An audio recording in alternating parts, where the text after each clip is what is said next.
El senador Andrés Guerra del Centro Democrático y otro el representante a la Cámara Alejandro Toro. A ellos gracias por participar esta mañana de estas conversaciones que nos ayudan a ilustrar y evaluar qué está pasando o en Antioquia o en este caso en Colombia. Senador, bienvenido, buenos días, ¿cómo está?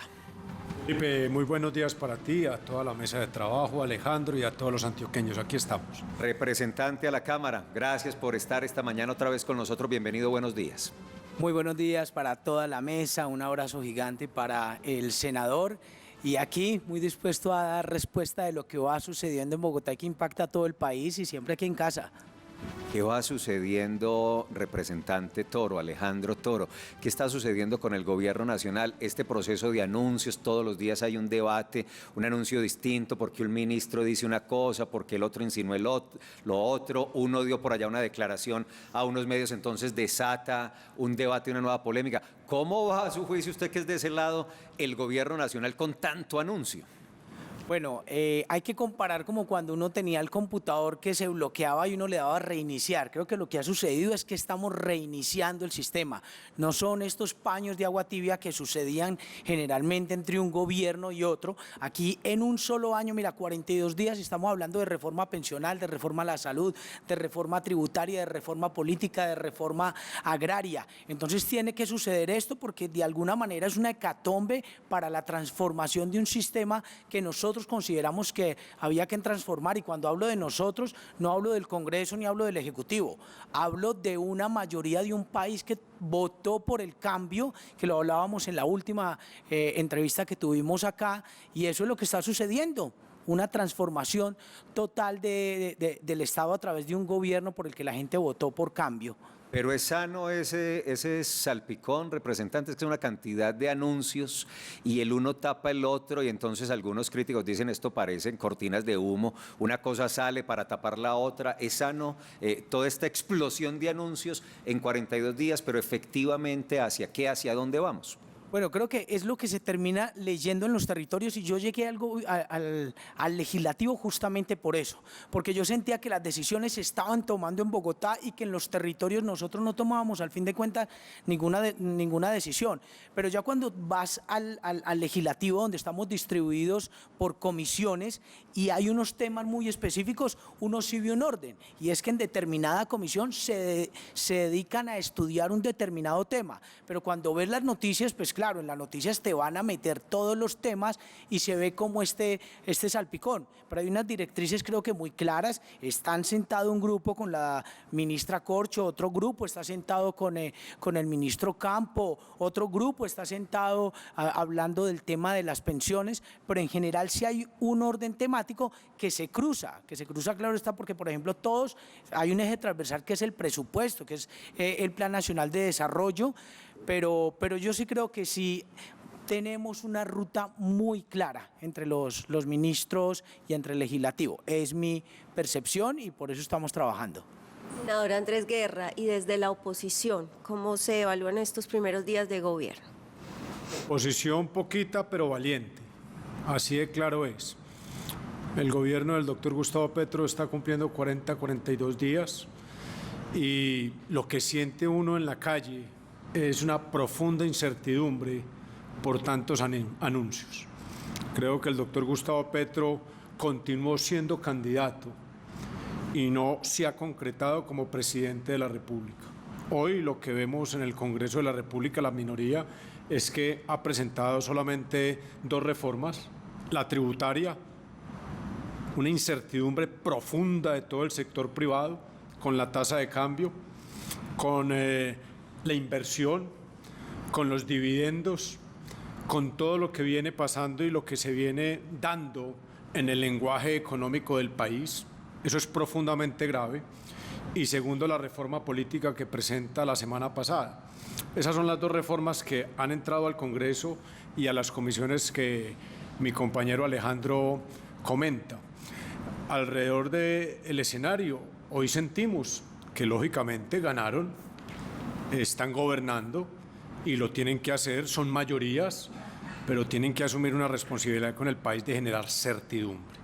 Ahí está el juego más alto del doctor Gustavo Petro en los primeros 100 años de gobierno. 100 días de gobierno, 100 días. perdón. 100 días. Sí. Representante, frente a esos anuncios, yo quiero referirme especialmente a uno que tiene que ver con la reforma pensional. Ese anuncio de los 500.000 pesos para las personas pues, que no han logrado una pensión, lógicamente genera mucha expectativa. Lo que a uno le preocupa es en la calle encontrar personas que están ilusionadas y diciendo, ¿para cuándo me van a llegar los 500.000 pesos? ¿Cómo califica usted eso? Porque finalmente no hay nada, como lo dice el senador, la reforma todavía no está en el Congreso. Bueno, antes de responderte eso, yo quiero ir a lo que hablaba de la incertidumbre que genera.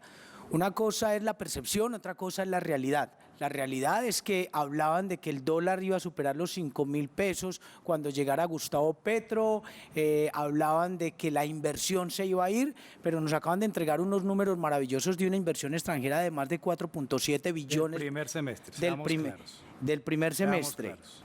Claro, pero al fin de cuentas, lo que nota uno, solo con el precio del dólar que no se dispara como habían dicho, eso habla de una certidumbre, de que hay una confianza también del mercado en lo que está sucediendo en el país, porque no sucedió la hecatombe que esperaban que iba a suceder. Entonces sí hay unos mensajes muy claros que no mandamos nosotros ni manda el gobierno, que mandan los mercados, que al fin de cuentas son el pulso que permite tomarle como la temperatura al tema económico. Bueno, la gente, claro, pues uno que está en territorio, y creo que hasta al senador le deben preguntar por los 500.000 pesos, es lo que sucede en los territorios, y a la gente hay que decirle que vamos con calma porque usted tiene que soportar eso en recursos, y recibimos un país con menos 83 billones de pesos, y por eso hablamos de una reforma tributaria, y para el caso de los 500.000 pesos, eso está anclado a un nuevo sistema pensional que se ha propuesto, que no se lo inventó el presidente Gustavo Petro, que ya era una propuesta de 1994 del mismo Banco Mundial, que es el sistema de pilares, donde hay un régimen contributivo, un no contributivo y un régimen de capitalización. Entonces lo que buscamos es que las personas que pasarían a Colpensiones entre 1 y 4 salarios mínimos, eso libere 13 billones de pesos de recursos de la nación, y que ahí podamos cubrir los 500.000 pesos que le estamos prometiendo a las personas, porque hoy asignamos 1 billón de pesos para los 70 y 80.000 pesos que se le está dando a las personas, pero subir hasta 3 millones de personas esos 500.000 pesos implica un montón de recursos, que es lo que esperamos cubrir con este nuevo sistema pensional. Pero, senador, aquí hay que aclararle que la gente, pues con lo que decía Paula, sigue la expectativa. En este momento, el gobierno presentó la reforma pensional, ¿hay presentado un proyecto de acuerdo o sigue siendo un globo? Porque es que el representante lo tiene claro, pero no hay proyecto presentado, o los medios no sabemos si se presentó o no se presentó, porque realmente a lo que entendemos es que aún no se ha presentado, está la expectativa en la calle, porque es jugar con el hambre de la gente. La persona paga, está llegando 80.000 pesos y de la noche a la mañana dice, le vamos a dar 500, hay gente que no duerme esperando esto. ¿Hay un proyecto de acuerdo de este tema? De ley. Perdón, de ley. En este momento solo se han recibido 2 reformas en el Congreso de la República. Alejandro lo sabe muy bien. El primero es la reforma tributaria y el segundo es la reforma política que fue radicada el miércoles de la semana pasada. Todas las demás reformas, las demás propuestas no han entrado al Congreso de la República. Es muy claro aclarar, la incertidumbre no es por la tasa de cambio, está costosa, está por encima de los 4.300, 4.400 pesos. La incertidumbre es desde el señor que maneja el taxi hasta el gran empresario, por todos los anuncios que se han dado. Si a mí me piden un consejo, en el gobierno de Gustavo Petro es fundamental mandar unas líneas de comunicación claras, concretas, exactas, porque están tocando las 4 paticas de la mesa. Están tocando lo económico, que es el bolsillo de la gente. Están tomando lo político con la reforma política. Están tocando lo jurídico. Y hay un impuesto que nadie ha logrado calcular, que es el impuesto más grave para la gente humilde de este país, que es la inflación. Entonces, cuando tenemos una inflación alta, cuando la economía es incertidumbre, cuando lo político es incertidumbre y cuando lo jurídico es incertidumbre, ¿quién tiene que generar garantía y la tranquilidad el presidente de la República y hasta hoy no lo ha hecho. Más el tema de la gasolina, Felipe, que no lo debemos olvidar en este debate también, que anunció el presidente que va a subir la gasolina. 7:35, ¿les parece si revisamos cómo va el sondeo de opinión de esta mañana? Precisamente por esta conversación les estamos haciendo una consulta y es si los anuncios del gobierno nacional, ¿qué les genera? ¿Les genera esperanza, expectativa, incertidumbre? Revisemos qué opinan las audiencias del Consejo de Redacción.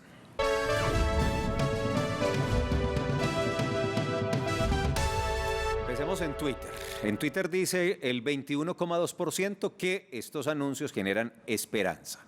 Expectativa el 12,2%, pero la mayoría, que es el 66,5%, por lo menos en esta red en Twitter, dice estos anuncios generan incertidumbre. Así está Twitter. Vamos a ver Facebook, cuáles son sus respuestas. Genera esperanza, lo dice el 12%, incertidumbre 74%, expectativa 14%. Y ahora la red social Instagram, 16% dice que le genera esperanza, 80% incertidumbre y expectativa un 3%. Hay mucha variación entre las Sí, redes, no realmente hay. el porcentaje más alto, entre un 66 y un 80% es de incertidumbre. Algunos comentarios para que sigamos con los congresistas. Muchos Juan comentarios, Felipe, ver. muchos. Y hay unos muy, bueno, por ejemplo, Roy. Barreras, no. No, este es López. Caramba. No, este Roy López dice, subir la gasolina, meter la mano a las pensiones.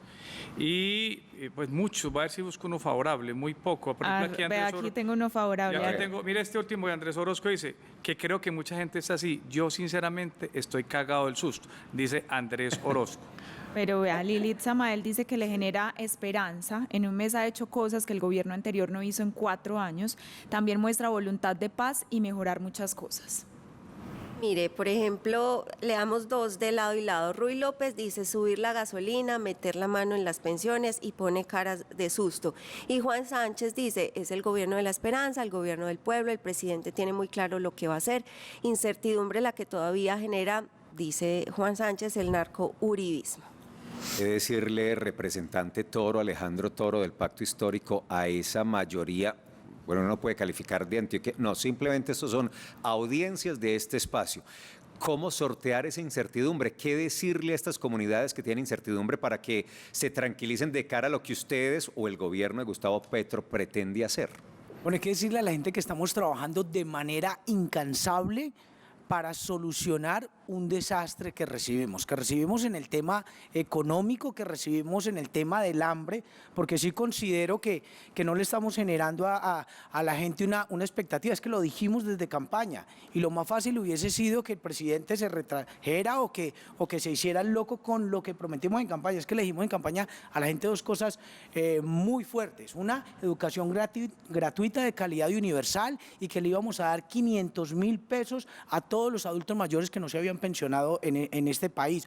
Lo fácil era decir, no hay plata, nos vamos por otro lado, pero el presidente y nosotros le hemos dado la cara al país y le decimos que les vamos a cumplir. Claro, eso genera incertidumbre porque no están los recursos, eso genera incertidumbre porque apenas estamos en un proceso de cambio de transformaciones.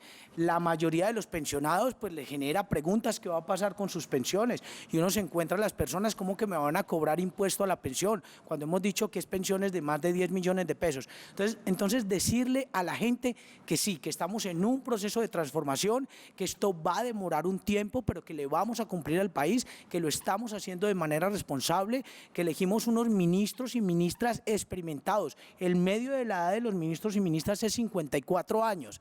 Y eso me parece que también manda un mensaje de que aquí no llegamos a jugar como en una escuelita de niños con el presupuesto del país. Vamos de manera responsable a responderle a todos. Y a todos es no a los 11.400.000 que votaron por nosotros, sino a todo el país de manera responsable. Senador, los retos de la paz total del gobierno de Gustavo Petro, usted ha sido un crítico con ese asunto.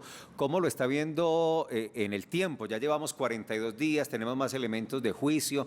Le contábamos muy temprano a los televidentes, 22 estructuras han levantado la mano para decir a nosotros nos interesa, 7 de ellas están en el departamento de Antioquia. Ese asunto, a su juicio, desde la oposición, minúscula oposición, ¿cómo va? Paz total, Felipe. La paz total es un gran titular y este gobierno sabe hacer titulares.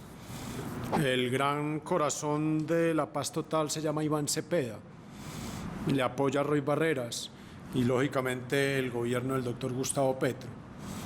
La pregunta de la paz total es cómo van a lograr en esas 22 estructuras relacionar el narcotráfico con quienes tienen con claridad el tema político en el país. O sea, que cuando se habla de paz total, se está incluyendo en la misma bolsa quienes han perdurado en el narcotráfico y en la minería ilegal con quienes han tenido por lo menos la condición de estructura política. Ahí es donde está el corazón del tema. Yo me pregunto, ¿cómo van a hablar de paz total con los que manejan el corredor entre el frente de Ituango, la espalda de Tarazá, Cáceres y todo el corredor de Córdoba? ¿Ustedes creen que quienes han estado por allí durante más de 20 años y no tienen color político, Alejandro? Es que hoy el narcotráfico, la minería ilegal es ni de izquierda ni de derecha. Eso fue hace 25, 30 años. Hoy tienen un negocio y ese negocio es productivo. ¿Creen que esa gente tiene alguna estructura política para decir vamos a entrar en la paz total del gobierno nacional? No lo hacen. Entonces, generalizar ese escenario en todo el país es un grave error del gobierno de Gustavo Petro. Representante Toro, incluso este fin de semana con la reunión del comisionado de paz y esas disidencias de las FARC, se generó mucha polémica porque desde el gobierno se dice que habría que darles un estatus de beligerancia, de guerrilla.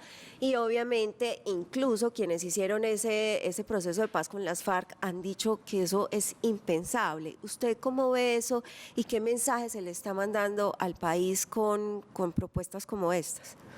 Bueno, el tema de la paz es un tema en el que me siento muy cómodo porque llevo 15 años trabajando y sé que es absolutamente complejo porque toca manejarlo con pinzas y en un país con más de 9 millones de víctimas, con más de 7 millones de desplazados, con más de 300.000 homicidios, pues se va degradando completamente el conflicto armado y aquí nos acostumbramos a vivir en medio de la guerra, entonces hay que verlo desde muchos matices. Inclusive le escuchaba a un expresidente en otro país que en un lugar donde se había degradado tanto el conflicto armado y la guerra, había que hacer la guerra por partecitas y eso es lo que hay que hacer, diferenciar dónde hay un estatus de beligerancia, dónde simplemente hay estructuras criminales y a cada uno ofrecerle algún tipo de solución, porque si no queda el desastre total y la guerra total, sin que eso quiera decir que no vamos a tener un ministro de defensa que va a enfrentar a las estructuras criminales, porque hay estructuras que no les conviene negociar y que simplemente no lo van a hacer, pero sí hay que entregar salidas diferenciales. Entonces, una es, y yo sí estoy de acuerdo, y ahí me contradigo porque no son todos los miembros de Comunes quienes dicen hoy que no hay que sentarse con lo que se llaman las disidencias, porque sabemos con lo que pasó en algunos casos y que nos lo acaba de decir la JEP de lo que se llamó entrampamiento, pero sí tenemos un plan de acogimiento diferencial. Tenemos que negociar el tema de la extradición y lo dijo el presidente. Listo, usted no va a volver a delinquir, no está en el narcotráfico, nos va a entregar esas rutas, nos va a entregar todo su negocio, pues le tenemos un plan de acogimiento, no va a haber extradición, se queda aquí. Falló, pues lo mandamos para Estados Unidos. En el caso de las guerrillas nos vamos a sentar a hablar, se reactivan los diálogos con el ELN, pero la paz total no es un gran paquete, la paz total es digamos que es multimodal para entender las diferentes situaciones de conflicto Alejandro, que hay en el país. Pero ¿usted qué haría con la disidencia de las FARC? Porque el argumento central de muchas visiones es muy fuerte. Las FARC ya tuvo su oportunidad. ¿Qué hacer con las disidencias entonces?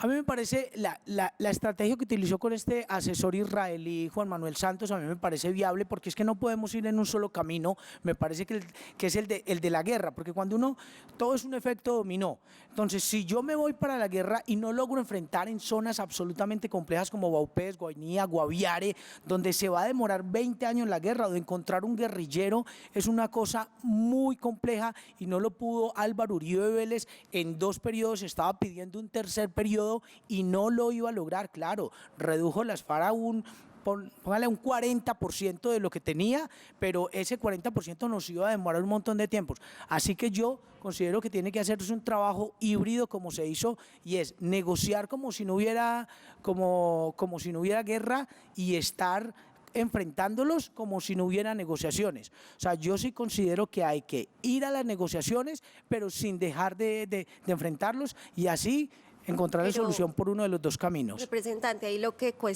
se cuestiona es el estatus que se le daría, porque obviamente ellos desistieron de un proceso de paz que les brindó todas las garantías. Ellos eligieron la opción de seguir en el narcotráfico, seguir cometiendo los delitos que cometían antes de ese acuerdo. El estatus de beligerancia sí es posible otorgárselos, el estatus de ideología política. Bueno, porque es que yo no estoy de acuerdo con una premisa que tiene, si es que se les dieron todas las garantías. Llevamos 304 firmantes de paz asesinados. El Estado no llegó a los territorios como les prometimos, solo aquí en el atrato. Pero inicialmente ellos decidieron no acogerse a ese proceso que les ofrecía otra posibilidad. Hay que recordar que hoy llevamos más de 7 grupos de disidencias diferentes. O sea, yo estoy hablando de aquellos que no se les cumplió. Hay algunos que decidieron, como creo que Gentil Duarte, que decidió no continuar, pero es que estamos hablando de diferentes disidencias. Y ahí es donde digo que es que el tema del conflicto es absolutamente complejo. Hay algunos que continuaron y no se les cumplió. Estaba hablando del tema del atrato, la gente de Murindó, de Bellavista, de Curvarado, de Río Sucio, donde les dijimos que no solo le íbamos a llevar fuerzas armadas, sino que le íbamos a llevar salud, infraestructura, oportunidades, y no se les cumplió, y lo que hubo fue una persecución y comenzaron a morir, a asesinarlos. En esos casos creo que tenemos que sentarnos y hablar de un tema de beligerancia de orden político. En otros casos hay que hacer la confrontación del Estado, porque si no podemos tener un Ministerio de Defensa que estaba muy fortalecido, dormido, y dándole oportunidad a que estas estructuras, que muchas de ellas son criminales, copen los territorios. Pide la palabra el senador, bien pueda, Andrés. Yo creo que en el 2016 las FARC le anunciaron al país que entregarían toda su estructura. Eso lo escuchamos todos. No ocurrió. Lo que se generó fue una franquicia, el brazalete, cambiarlo de la FARC al ELN, y eso tiene un corazón, y Colombia sabe y la gente lo tiene con sentido común. Es el gran negocio del narcotráfico y la minería ilegal, y simplemente pasaron quienes estaban en la parte de arriba de la pirámide a ser parte del Congreso. O sea que pasó una generación y la jubiló el Estado, comandantes de las FARC. 6 años después vamos a encontrar una nueva jubilación, pero ya no de mayores de 60 o 70 años. Ya son comandantes de 25 y 35 años, y no tenemos que ir al sur del país, Alejandro. Vaya a Dabeiba, a Camparrusia, a Peque, a Tarazá, entre Ituango, para que vea que esos comandantes hoy no tienen 60 o 70 años, tienen 25 o 30, formados en universidad, y que tienen muy clara cuáles son los corredores económicos desde Urabá, pasando por México, entrando a Estados Unidos, a Europa, a Oceanía. Cuando la coquita, esa panelita de cocaína, vale 4 millones de pesos en el corazón del occidente lejano, y en Oceanía vale $180.000. Ahí está el tema del gran negocio. Entonces no nos hablen de paz total. Ya nos están diciendo que hay unas circunstancias de un segundo momento, un segundo tiempo como las FARC. Ese segundo tiempo y ese segundo momento, ¿cómo se va a manejar en el país? Senador, hemos pero sido hay una oposición muy respetuosa en el Centro Democrático. No queremos incendiar el país, no lo vamos a hacer, pero sí tenemos que ser muy claros con el país. Este no es el tema ni de Álvaro Uribe, ni de Iván Duque, ni de Juan Manuel Santos. Hoy es el tema de un país que tiene un gran negocio que se llama narcotráfico, minería ilegal, y que ese es el corazón de la ambientación de lo que está pasando en región. Senador, pero ¿ahí usted no cree que hay una responsabilidad también total del gobierno que pasó en que no se coparon esos territorios, en que no se llegó a esas rutas que ya se conocían? No defiendo el gobierno anterior, no hago parte del gobierno de Iván Duque, a pesar de ser del Centro Democrático. Creo que la generalización es un error. Pero así no esté usted defendiendo, lo cual Por es eso su voy para visión allá, de eso. voy para allá. Creo que la generalización es un grave error. Creo que se trató de hacer en algunos espacios, en algunos lugares. Lógicamente, quedó faltando. Pero entonces, ¿cuál fue el papel de Jesús Santrich? ¿Cuál fue el papel de las FARC, que muchos de ellos entraron a la jubilación y entregaron el negocio? Si usted mira el mapa de Colombia hoy, encuentra que toda la periferia que va contra la frontera con Venezuela, todo el sur del país y todo el Pacífico colombiano, ya incluyendo el Caribe colombiano, es una relación con todo ese tema de las FARC y con todo ese tema del narcotráfico y la minería ilegal. El país tiene un grave problema hoy y no se ha identificado. La zona andina del país es una zona urbana que tiene desarrollo, inversión, Estado. Lo otro no lo tiene, pero ese es un manejo de los últimos 70 años de las clases políticas del país. Entonces, el tema del narcotráfico, el tema de la minería, es un tema que las FARC lo entendían desde que se sentaron en Cuba en el 2013 con Juan Manuel Santos y sabían que había que entregar la franquicia y que estos entrarían al gobierno. Mire cómo están de cómodos en el Senado, en la Cámara, y bienvenido, yo digo, bienvenido. Yo tengo a Pablo Catatumbo en la Comisión Quinta, y yo no soy un hombre detractor de Pablo Catatumbo, soy un hombre decente con él, pero sé el comportamiento que han tenido.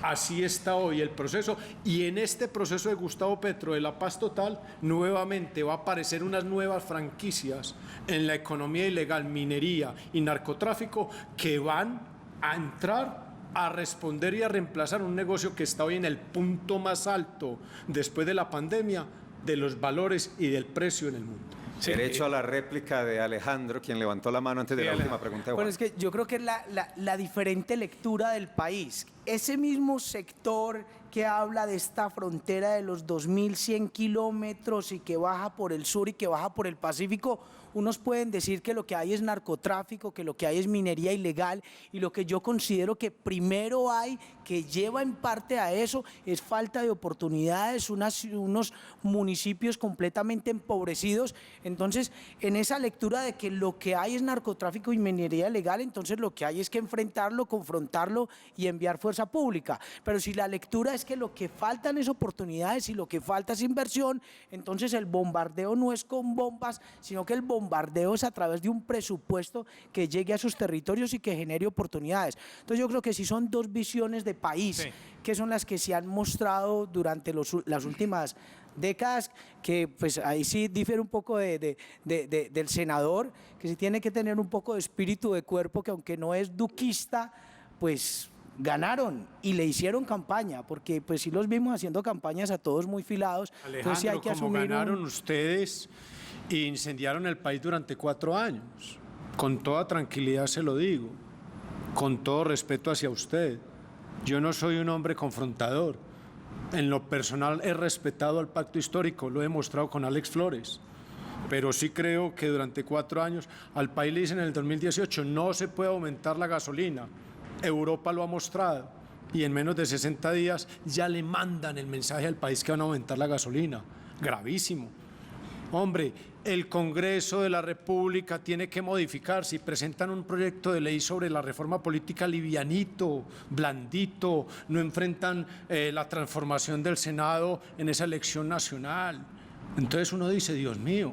Entonces, con todo lo que incendiaron el país, hoy vuelve Gustavo Petro no a cumplir esa línea que usted habla, sino otra vez a hacer lo que tanto criticó en gobiernos anteriores. ¿Por qué no? Entonces asumen el país como lo están asumiendo, no generan tanta incertidumbre, no mandan tantos mensajes y se concentran en sus primeros 100 días, perdón, tengo los años en la cabeza, 100 días.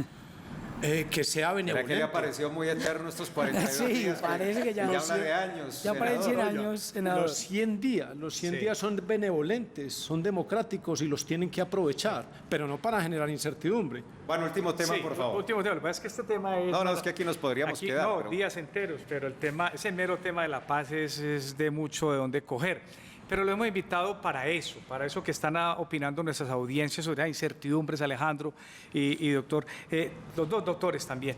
Es este tema. Mire, hay temas coyunturales, pero hay novedades, y Antioquia está ahí en la mitad. En Antioquia, usted lo decía, hay 22 grupos en el país, 7 están aquí en Antioquia en el tema de la violencia, grupos, grupillos, armados, gabón, como los quieran llamar. Pero para los dos esta pregunta, en estos 42 días hay gente que siente que sigue en deuda la región, la ciudad y el departamento con el nuevo gobierno, con los nombramientos de ministros, con el nombramiento de políticas. Ustedes, por ejemplo, han estado muy apagados en ciertas participaciones de los representantes. Hablo apagados, es que hay otros de otras regiones que tienen más protagonismo, que salen más con el presidente en la foto, que están aquí y allá. ¿Qué contarle a los antioqueños que nos ven a esta hora, que tienen expectativas con este gobierno? Usted del lado del gobierno decir, mire, denos tiempo, y ustedes del lado de la oposición que dicen que es muy pobre, también denos tiempo para actuar. Estoy de acuerdo. Es que el tiempo hay que darle su momento, su lugar. En el tema de la bancada antioqueña, creo que Alejandro lo ha sabido. Hemos tenido un llamamiento de parte del gobernador. Allí hemos estado. Somos 32 congresistas. Estamos atentos y hemos trabajado de manera solidaria y respetuosa. Hoy, pongamos, Alejandro y yo nos conocimos apenas hace unos 40 días. Y hemos tenido una relación de altura, de compañerismo, de solidaridad, y creo que esa es la madurez política que se necesita como bancada antioqueña, por un lado. Sí. Por el otro lado es lógicamente pues como oposición hacerla con madurez, con inteligencia, con respeto. A mí me preguntan mucho, el Centro Democrático está motivando la marcha del 26 y tengo que decirlo con toda franqueza, nosotros no estamos motivando la marcha porque recibimos una decisión de Álvaro Uribe Vélez, que es nuestro jefe natural, y nos dice dejemos que Gustavo Petro ponga todo en la mesa y hagamos una evaluación, un análisis, porque este país viene de 4 años de ser incendiado. Nosotros no podemos seguir incendiando el país de manera irresponsable y allá nos concentramos. Entonces, en el momento de Gustavo Petro, en el lugar que está hoy, Gustavo Petro no está gobernando solo. Gustavo Petro está gobernando con los partidos tradicionales en este país. Por eso sí, claro. El Ministerio de Infraestructura se lo entregó al Partido Conservador. El Ministerio de Hacienda se lo entregó al Partido Liberal. El Ministerio de Agricultura se lo entregó al Partido Liberal.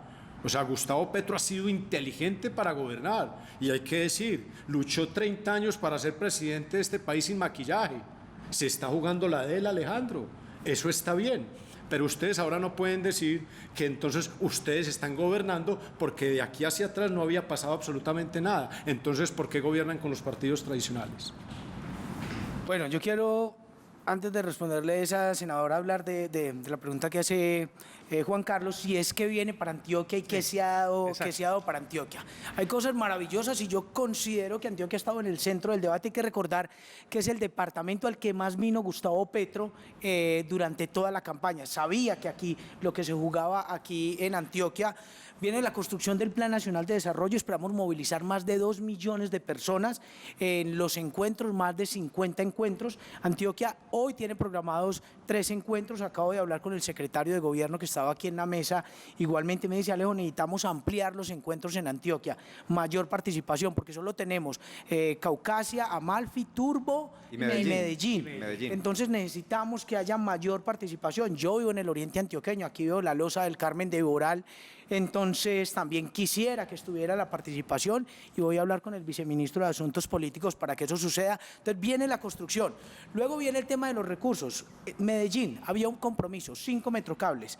Esta semana me reuní con el gerente del metro, me dice, listo, vamos a comenzar los estudios de factibilidad. Muy posiblemente el primero va a ser en San Antonio de Prado, también tomando La Estrella y tomando Itagüí. El ministro dijo que primero el tren. Y Reyes ya dijo, primero Bien. Tren del Río y vamos a viabilizar lo otro. Y vienen los, pero claro, digamos que eso está ahí en el tintero, pero no un compromiso del presidente y ahí vamos a estar insistiendo. iba para eso. Entonces viene el tren del Río, que necesita 4 billones de pesos o un poco más, viene la segunda pista del aeropuerto José María Córdoba, y cosas que impactan lo regional, pero que son de lo nacional. Hablamos de los 500.000 pesos, hablamos de la educación gratuita de calidad y universal, y hablamos de que hoy tenemos en participación el hecho de que el ministro de Transporte pues venga de la línea de los conservadores, nos da unas garantías por quien es hoy el presidente del Partido Conservador, que es desde Antioquia, y por eso creo que se le hace suma a estos proyectos. Gerardo Vega, que es hoy el director de la Agencia Nacional de Tierras, también pues va a ser muy importante para lo que va a suceder aquí en Antioquia. Y les doy una frase que me dijo alguien muy cercano a Gustavo Petro. Dice que Petro siempre le da de último a los amigos. Está haciendo lo que nos habla el senador, buscando una gobernabilidad y buscando generar un gran consenso nacional, y luego van los amigos, entre esos su bancada, que estamos esperando porque queremos darle ese oxígeno al presidente. Congresistas, el tiempo de esta conversación se agotó, pero hace mucho rato. Pero vamos a dar 30 segundos finales para un asunto que comentamos esta mañana en esta mesa de trabajo y que despertó muchas reacciones en las redes sociales. Y es lo que pasó con el exministro Fernando Ruiz Gómez, que no recibió el aval del Gobierno Nacional para su postulación a la dirección de la OPS, la Organización Panamericana de la Salud. Alejandro, barro eso, hombre, porque unos asuntos son los temas de gobierno y ahí hay luchas intestinas e ideológicas, pero los propósitos del país, los del Estado, deben ser superiores al debate interno. ¿Cuáles son los argumentos para no avalar esa candidatura? Porque Colombia merece, es que la región reconoce, hay 20 países apoyándolo, menos el propio, menos el de él, Colombia. ¿Cuáles son los argumentos para no apoyar a Fernando Ruiz? Bueno, yo quiero acogerme a las decisiones del presidente, decisiones que a veces son muy complejas, acabamos de vivir, y yo mismo pedí en la Comisión Segunda que se hiciera una sesión reservada, porque se citó a control político al canciller Álvaro Leiva, porque nos salimos durante la votación del tema Nicaragua, y es que hay un montón de detalles que tienen que ver con situaciones de soberanía, de defensa de derechos humanos, de seguridad del país. Así que yo me acojo a la decisión que está tomando hoy el presidente, que tiene una frase, y es que más que pensar hoy en burocracias, está priorizando los temas y las personas idóneas.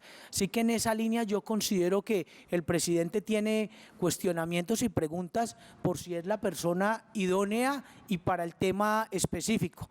Así que todo el apoyo al presidente en este y en todos los nombramientos, no de Senador, manera ciega. Gracias, representante. Senador, ¿y usted cómo ve esa sacada de cuerpo al exministro cuando esa candidatura va o iba muy bien?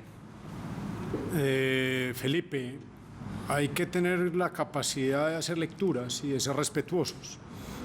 Yo, con lo del doctor Fernando, pues no conozco el intrínculis del tema, entonces prefiero guardar silencio, pero sí me quedo con la entrevista ayer del ministro de Defensa, cuando le preguntan por qué retiran a más de 50 generales de la policía y el ejército.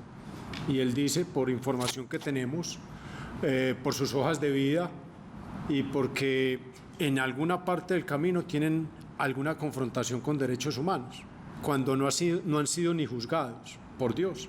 Entonces, ¿en qué lugar y en qué escenario estamos? O sea, perdemos la experiencia, perdemos la capacidad, la madurez de unas fuerzas militares, las hacemos a un lado simplemente por un tema de hoja de vida. Ahí es donde queda uno pensando que este país necesita la mezcla de la madurez, de la capacidad, de gente buena, de gente que no lo ha sido tanto como en todo, como en lo público y lo privado, para poder gobernar. Ojalá esa soberbia del gobierno no lo traicione en este tiempo y este periodo de 4 años.